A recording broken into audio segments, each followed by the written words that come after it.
நமசிவாய வணக்கம். தென்னாடுடைய சிவனே போற்றி, எந்நாட்டவர்க்கும் இறைவா போற்றி. HPV ஹியூமன் பாப்பிலோமா வைரஸ் சைனால வழக்கம் போல புதுசா ஒரு பிரச்சனை உருவாயிருக்கு. 3 பேருக்கு இந்தியாவில் இது வரைக்கும் இந்த வைரஸ் பரவி இருக்கு. அடுத்த லாக்டவுன் வந்தா என்ன பண்றதுங்கிறது நிறைய பேருக்கு பயம். வந்தா என்ன பண்ண முடியும்? தலைவிதி கரகம் அனுபவிச்சுதான் ஆனும். ஆனா இப்போ சில விஷயங்களை நம்ம ஷேர் பண்ணிட்டானோ, ரீகேப் மாதிரி சில விஷயங்களை நினைவுபடுத்தி ஆனோம்.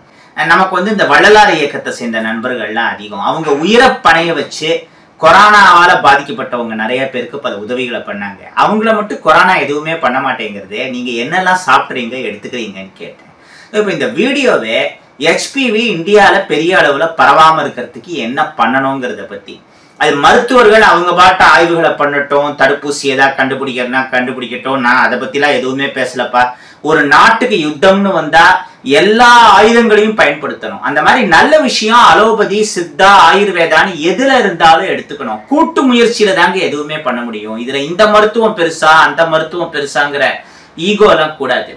Like doctor Santosh Jacob sir, doctor Ashwin sir, இந்த மாதிரி பல பேரோட வீடியோஸ் இதுல எக்ஸ்பர்ட்ஸ் நிறைய பேர் பேசிட்டு இருக்காங்க. அவங்களோட விஷயங்கள்லாம் நான் நிறைய பார்த்துருக்கேன். யூடியூப்லயும் சரி, மற்ற சில ஃபாரம்லயும் சரி, அவங்களும் எடுத்துட்டு இதே கருத்து தான் சொல்றாங்க.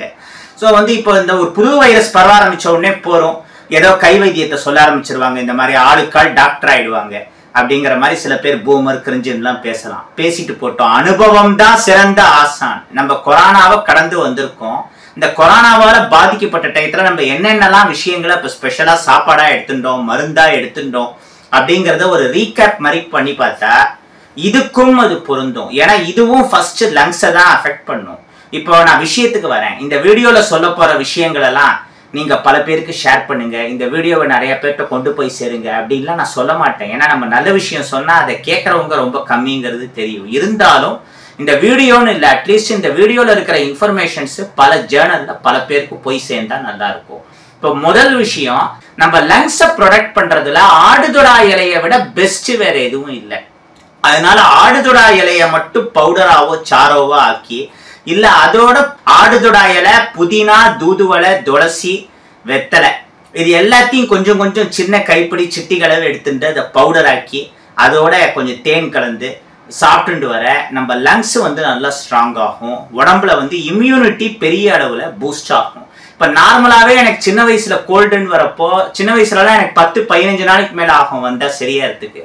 அப்ப என்ன பண்ணுவாங்க, பக்கத்துல இருக்கிற ஒரு பாட்டி சொன்ன அட்வைஸ் படி ஒரு வெத்தலையை எடுத்து அதுல கொஞ்சோண்டு நல்ல சுத்தமான நாட்டு தேனை தெளிச்சு அந்த வெத்தலைய நெருப்புல சப்பாத்தியை வாட்டுற மாதிரி லைட்டா வாட்டி என் நெஞ்சில அம்மா வைப்பாங்க. கொஞ்ச நேரத்துல நெஞ்சு சளி எல்லாம் அந்த வெத்தலை உறிஞ்சிரும். ஸோ இது இருக்கிறதுலே பெஸ்ட் சேஃபான ஒரு விஷயம்.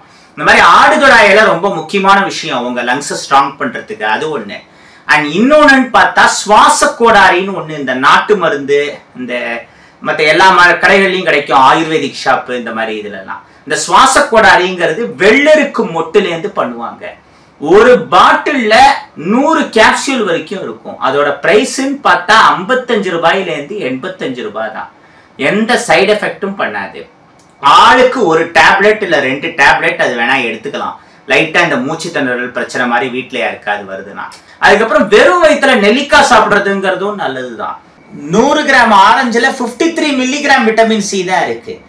100 கிராம் ஸ்ட்ராபெரியில 59 மில்லிகிராம் விட்டமின் சி தான் இருக்கு. 100 கிராம் கிவி ஃப்ரூட்ல 93 மில்லிகிராம் விட்டமின் சி தான் இருக்கு. 100 கிராம் கொய்யா பழத்துல 230 மில்லிகிராமுக்கு மேல விட்டமின் சி இருக்கு. ஆனா 100 கிராம் நெல்லிக்காய், 100 கிராம் கூட வேணாங்க, ஒரு 40ல இருந்து 50 கிராம் வெயிட் இருக்கிற நெல்லிக்கால எவ்வளவு விட்டமின் சி இருக்கு தெரியுமா?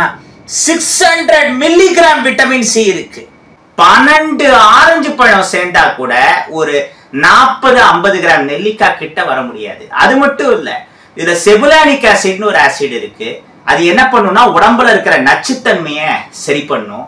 இந்த நச்சுத்தன்மை டாக்ஸிங்கிறதுனாலதான் முக்கியமான பல வைரஸ் பிரச்சனைகள்லாம் வருது. செபுலானிக் ஆசிட்ங்கிறது என்ன பண்ணும், நம்ம உடம்புல இருக்கிற குளுக்கோஸ் லெவலை கண்ட்ரோல் பண்ணும். 5 விளையாது 50 விளையாதும்பாங்க இல்ல. தினமும் வெறும் வயிற்றுல 1-2 நெல்லிக்காயை சாப்பிட்டு தண்ணி குடிக்கிற பழக்கம் உங்க வீட்டுல 5 வயசு குழந்தைங்கள்ல இருந்து பழக்கப்படுத்துங்க. அப்படி பண்ணா வயசான காலத்துல இந்த சுகர் பிரச்சனைனால வர பிரச்சனையே வராது. லோ சுகரோ ஹை சுகரோ வராது. இதெல்லாம் அன்னைக்கு பெரியவங்க யோசிக்காதனால தான் இன்னைக்கு பல பேர் சுகர் டேப்லெட்ஸை எடுத்துட்டு இருக்கீங்க. இந்த வீடியோ பார்க்குறவங்களே நிறைய பேர் சுகர் பேஷண்ட்ஸாக இருப்பீங்க.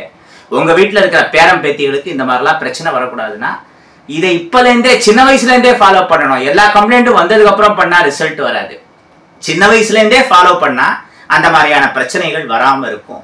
ஸோ நெல்லிக்காய்ங்கிறது பெஸ்ட்டு. ஆரம்பத்தில் சில பேருக்கு எடுத்துக்கிறப்போ தொண்டை ஒரு மாதிரி கட்டுற மாதிரி இருக்கும், சளி பிடிக்கிற மாதிரி இருக்கும். கொஞ்ச நாள் எடுத்துட்டீங்கன்னா பழகிடும், தொண்டைக்கு செட் ஆகிடும். வெறும் நெல்லிக்காய் சில பேருக்கு சாப்பிட்றதுக்கு கஷ்டமாக இருக்கும். சுகர் கம்ப்ளைண்ட் இல்லாதவங்க இளநாரி பயிலுங்கள்லாம் தேனில் அதை ஊற வச்சு சாப்பிடலாம். நல்ல சுவையாகவும் இருக்கும். அந்த தேனோட சத்தும் நெல்லிக்காயோட சேர்ந்து கிடைக்கும். இதெல்லாம் ரொம்ப முக்கியமான இது. அப்புறம் இந்த ஆடுதொடா இலையை நீங்கள் தனியாக நாட்டு மருந்து கடையில் வந்து வாங்கி அதை பவுடர் ஆக்கி இந்த மாதிரி அதோட தூதுவளை, துளசி, வெத்தலை இதெல்லாம் சேர்த்து சாப்பிட்றதுங்கிறது சாப்பிடலாம். நம்ம சொல்ற விஷயம் எல்லாமே பேன் இண்டியா கான்செப்ட் தான். காஷ்மீர் டு கன்னியாகுமரி பல இடங்கள்ல இது கிடைக்கும்னு நினைக்கிறேன். குறிப்பா வந்து வசாக்கான்னு வந்து ஆடுதொடா இலையிலேருந்து தயார் பண்ற ஒரு டேப்லெட், ஹிமாலயான ஒரு கம்பெனி. இந்த ஆயுர்வேதா மருந்துகள்லாம் நிறைய தயார் பண்ணுவாங்க. ஆயுர்வேதா, யுனானி மருந்து எல்லாம் ஆடுதொடா இலையை தான் வந்து அவங்க கேப்சூல் உள்ள பவுடரா அடைச்சி கொடுக்குறாங்க. ஸோ இந்த ஆடுதொடா இலை உங்க வீட்டுக்கு பக்கத்துல கிடைக்கல, ராவா வாங்கி பண்றது தான் பெஸ்ட். வேற வழி இல்லை, கிடைக்கலன்னா பக்கத்துல இருக்கிற ஏதாவது பார்மசியில ஹிமாலயாவோட வசாக்கா டேப்லெட் கிடைக்கிறதான்னு பாருங்க. அந்த சுவாச கோடாரி அது ரொம்ப முக்கியமான விஷயம், நோட் பண்ணிக்கோங்க. அதுக்கப்புறம் இந்த நிலவேம்பு குடிநீர், கபசுர குடிநீர் அப்படின்லாம் சொல்லுவாங்க. அதெல்லாம் வாரத்துல 1 நாள் இல்லை 2 நாள் ரொம்ப அளவா எடுத்துக்கணும். அதுவும் வீட்டுல யாராவது பிரெக்னென்ட் லேடிஸ் இருக்காங்க, இல்ல குழந்தைக்கு யாராவது ட்ரை பண்ணிட்டு இருக்காங்கனாலே இந்த கபசுரம்லாம் ரொம்ப உஷ்ணம். அது எடுத்துட்டா வயிற்றுல இருக்கிற குழந்தைக்கு கண்டிப்பா ஏதாவது பிரச்சனை வரும். அதுவும் அதை லிமிட்டுக்கு மீறி எடுத்துன்றதுனால உட்கார்ற இடத்துல கட்டி வந்து மூல பிரச்சனை வந்தவங்க நிறைய பேர் இருக்காங்க. ஏன்னா தங்க ஊசிங்கிறதுக்காக அதை எடுத்து கண்ணுல குத்திக்க முடியாது. அதனால என்னதான் பாரம்பரிய மருத்துவம் வைத்தியமா இருந்தாலும் எல்லா விஷயமும் எல்லார் உடம்புக்கும் செட் ஆகாது. இப்ப நான் சொல்ற விஷயங்கள்லயே 1-2 விஷயம் யாராவது சில பேர் உடம்புக்கு செட் ஆகாம இருக்கலாம். ஆனா HPV வைரஸ் வந்து அதோட அவஸ்தைப்படுறதை விட இந்த மாதிரியான விஷயங்கள் ட்ரை பண்ணி பார்க்கறதுல ஒன்றும் தப்பு இல்லை. அப்படி நான் ட்ரை பண்ணி செட் ஆகலனாலும் உசுறு போற அளவுலாம் பிரச்சனை வராது. முதல்ல சில விஷயங்கள் செட் ஆகாம இருக்கும். அப்புறம் 4-5 நாள் நெல்லிக்காயை கூட சாப்பிட்டு பழகினா நம்ம உடம்புக்கு செட் ஆகிடும். இது கண்டிப்பா நமக்கு செட் ஆகும். இதை நம்ம பழகிக்கணும், இதுக்கு நம்ம உடம்ப தயார்படுத்திக்கணும், டியூன் பண்ணிக்கணுங்கிற அந்த எண்ணம் வரணும். விருப்பம் இல்லாம ஒரு ஃபோர்ஸ்ல சாப்பிட்டா அந்த பயத்திலேயே வந்து வந்துடும். வேற விஷயம், கொரோனா பீக்ல இருந்த டயத்துல என்ன சுத்தி இருந்த சில பேரு கொரோனாவோட எந்த அறிகுறியும் இல்லாம தினமும் 100-150 கொரோனா பேஷண்ட்ஸை மீட் பண்ணி அவங்களுக்கு சர்வீஸ் பண்றதுங்கிறத பண்ணாங்க. உயிரை பணைய வச்சு அப்படி பண்ணதுல வள்ளலார் தொண்டர்களுக்கு முக்கியமான ஒரு இடம் உண்டு. அந்த டயத்துல தான் நம்ம தினமும் ஏதாவது ஒரு மந்திரத்தை வீடியோவா போடுறோம்னு போட்டு இந்த பிள்ளையார் மந்திரம் மாதிரியானது, நிதி கணபதி, லட்சுமி கணபதி, பாலகணபதி எக்ஸெட்ரா போட்டோம். விருப்பப்படுறவங்க உங்களால முடிஞ்ச குருதட்சணையை கொடுங்கலாம் அந்த வீடியோல சொல்லி என்னோட அக்கௌண்ட் டீட்டெயில்ஸ், ஜிபே, ஃபோன்பே நம்பர்லாம் அனுப்பிச்சிது. அது எதுக்குன்னு நினைக்கிறீங்க? அப்படி குருதட்சணையா எவ்வளவு வந்ததோ அதுல 1 ரூபாயை கூட நான் எடுத்துக்காம கொரோனா ஃபண்டுன்னு நிறைய பேருக்கு கொடுத்தது. கொரோனாக்காக நாங்க ஃபண்டை கலெக்ட் பண்றோம், அதனால நிதி உதவி பண்ணுங்கன்னு சொல்லி அதுல மோசடி பண்ணவங்க பல பேர் இருக்காங்க, மனசாட்சியே இல்லாத முண்டங்கள். ஸோ நம்மளையும் ஃபியூச்சர்ல அந்த மாதிரி யாரும் சந்தேகப்பட்டுறக்கூடாது. ஸோ எதுக்கு நம்ம இந்த மாதிரி சொல்லிட்டு பண்ணணும், சைலண்டா பண்ணிட்டு போயிடுவோம்னு அதுக்காக தான் மெயினா பண்ணிட்டு அதுக்கப்புறமா நம்ம ஓனா ஒரு பிஸ்னஸ்ன்னு ஆரம்பிச்சு கருங்காலி மாலை மாதிரி பூஜை பொருட்களை பூஜை பண்ணி கொடுக்க ஆரம்பிச்ச உடனே அதுலயே எனக்கு தேவையான அளவு சோர்ஸ் வந்தது, வருமானம் வந்தது. அதுக்கப்புறம் அந்த பல பிரச்சனைகள்ல நம்ம கை காசையே போட்டு நிறைய பண்ணியிருக்கோம், அது வேற விஷயம். பட் இந்த மாதிரியான நேரத்துல இப்படி பண உதவி, பொருள் உதவின்னு பண்றதை காட்டிலும் இப்ப அந்த அளவு அவசியம் இல்லை. வெறும் 3 கேஸோ 4 கேஸோ தான் இந்தியாவில வந்திருக்கு. பட் ஃபியூச்சர்ல பெரிய அளவுல ஸ்ப்ரெட் ஆயிடுச்சுன்னா என்ன பண்றது? ஆகக்கூடாதுங்கிறதுக்காக தான் இந்த அவேர்னஸ் வீடியோ. அதனால வரும் முன் காப்போங்கிற மாதிரி யாரெல்லாம் அலர்ட் ஆறீங்களோ அவங்க எல்லாம் பழிச்சுப்பீங்க. கொரோனா டயத்துல நம்ம என்ன பண்ணோம், வீட்டுக்கு வெளியில ஒரு பெரிய பக்கெட் நிறைய தண்ணியை ஊத்தி அந்த தண்ணியில மஞ்சப்பொடி, வேப்பிலையெல்லாம் போட்டு வச்சோம். இனிமே அதே மாதிரி பண்ணுங்க. வீட்டுக்கு வெளியில போயிட்டு உள்ள வரப்போ அந்த மஞ்சளும் வேப்பிலையும் மிக்ஸ் பண்ண தண்ணியில மூஞ்சி, கை கால், குறைஞ்சபட்சம் கை காலையாவது கழுவிட்டு சின்னவங்கள்ல இருந்து பெரியவங்க வரைக்கும் எல்லாரும் வரணும். அந்த வழக்கத்தை இப்பலேருந்தே கிரியேட் பண்ணிக்கலாம்.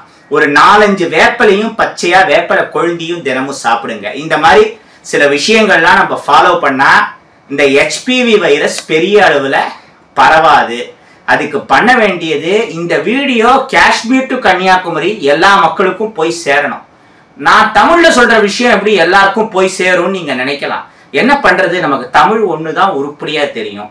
ஸோ இதை மற்ற லாங்குவேஜ்ல இந்தியாவில் இருக்கிற மற்ற பெரிய சேனல்ஸ்ல ஹிந்திலேயோ மற்ற அதர் லாங்குவேஜ்லயோ இதை எப்படி டெலிவர் பண்ண முடியுமோ, அவங்க சம்மந்தப்பட்டவங்க பல லாங்குவேஜஸ் தெரிஞ்சவங்க பார்த்தாங்கன்னா இதை எல்லா ஜேர்னல்லையும் கொண்டு போகலாம். ஸோ இப்போ ஒரு பெரிய அவேர்னஸ் நமக்கு தேவை. எந்தெந்த மாதிரியான சாப்பாடு என்னென்ன மாதிரியான டயட்டெல்லாம் எடுத்துட்டா நம்ம இந்த மாதிரி வைரல் இன்ஃபெக்ஷன்லேருந்து தப்பிக்க முடியுமோ அதை ஃபாலோ பண்ணுறதுங்கிறது பெஸ்ட்டு. இப்போ ஃபைனலாக இதை மட்டும் சொல்லி நான் இந்த வீடியோவை முடிச்சுக்கிறேன். என்னன்னா, பக்கத்தில் இருக்கக்கூடிய நல்ல யோகா சென்டர் எதுங்கிறத பாருங்க. பிராணாயாமம் மாதிரி சில பேசிக் யோகாசனாஸ். ஏன்னா வீடியோ பார்த்து பண்றதை விட ப்ராப்பரா பக்கத்துல ஒரு டீச்சர் ஹெல்ப்போட கத்துண்டு பண்றது பெட்டர். இந்த வள்ளலார் தொண்டர்கள் நிறைய பேர் இல்ல, ஆல்மோஸ்ட் எல்லாருமே பிராணாயாமம் மாதிரியான விஷயங்கள்லாம் பண்றாங்க. அந்த டிசிப்ளின் இருக்கு, அதனால்தான் அவங்க லங்ஸ் ரொம்ப ஸ்ட்ராங்கா இருக்கு. ஸோ பிராணாயாமா மாதிரி சில பேசிக் விஷயங்கள் நீங்க பிராக்டிஸ் பண்றப்போ அது என்ன பண்ணும், உங்க உடம்புல இருக்கிற immunity power, lungs power, heart பவர்னு எல்லாத்தையுமே ஜாஸ்தியாகும். ஸோ இந்த ட்ரெடிஷ்னல் மெடிசன்ஸ் நம்ம சொன்னதும் ஆல்மோஸ்ட் எல்லாமே ஈஸி ஆக்சசபிள், பக்கத்துல கிடைக்கிறது தான். அதோட சில பேசிக் யோகாசனாஸும் நம்ம லங்ஸை ஸ்ட்ராங் ஆக்கிறதுக்கு, நம்ம இம்யூனிட்டியை ஸ்ட்ராங் ஆக்கிறதுக்குன்னு இருக்கு. இதெல்லாம் ப்ராப்பரா ஃபாலோ பண்ணீங்கன்னா ஹெச்பிவி மட்டும் இல்லை, அடுத்து அதோட குட்டின்னு எப்படி கொரோனா குட்டி போட்டு இப்போ ஹெச்பிவி வரைக்கும் வந்திருக்கு. இன்னும் இந்த மாதிரி எத்தனை நூற்றுக்கணக்கான வைரஸ், இன்னும் எவ்வளோ வெர்ஷன்ஸ் வந்தாலும் எல்லாத்தையும் நம்மளால சமாளிக்க முடியும். அதுக்கு என்ன பண்ணணும், இந்த வீடியோவில் சொல்லியிருக்கிற விஷயங்களை ஃபாலோ பண்ணாலே போகிறோம். இது ஜஸ்ட் என்னோட எக்ஸ்பீரியன்ஸ் மட்டும் இல்லை, 2020லேருந்து கிட்டத்தட்ட 2022 பிகினிங் வரைக்கும் இந்த கொரோனா படாத பாடுபடுத்திட்டு, அந்த நேரத்தில் இந்த வைரஸுடைய பாதிப்பு துளி கூட இல்லாமல் அதுலேருந்து தப்பிச்சவங்க, அப்புறம் இந்த வைரஸ் பாதிக்கப்பட்டு அதுலேருந்து ஈஸியாக வெளியில வந்த பல பேருடைய அனுபவங்களை இதுல சொல்லியிருக்கு. ஊதர சங்கம் ஊதியாச்சு, விடியறப்ப விடியட்டும். அவன் அருளாலே அவன்தாள் வணங்கி வாழிய செந்தமிழ், வாழ்க நற்றமிழர், வாழிய பாரத மணித்திருநாடு. நன்றி, வணக்கம்.